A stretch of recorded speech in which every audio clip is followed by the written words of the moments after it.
Hello everyone and welcome to my YouTube channel. This is Dr. Naz and today I'll be discussing about visceral leishmaniasis, which is also known as Kala-Azar disease. There are three types of leishmaniasis, that is cutaneous, mucocutaneous and visceral. But in this lecture we are going to discuss about visceral leishmaniasis. It is caused by protozoa Leishmania donovani and it is transmitted by a phlebotomin sandfly. The incubation period is usually 1 to 2 months but may be several years. So the patient will present with irregular bouts of fever and weight loss. The fever will associated with rigors and chill and frequency will decrease over time.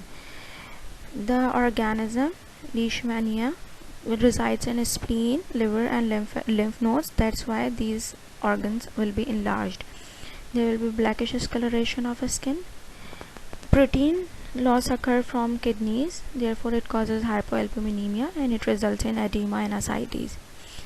There will be involvement of bone marrow, therefore there will be anemia, thrombocytopenia and pancytopenia.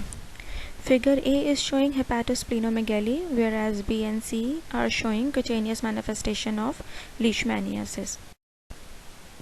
The complete blood count will show pancytopenia, there will be hypoalbuminemia, there will be increased gamma globulin levels. It is because there is polyclonal activation of B lymphocyte that result in production of more antibodies.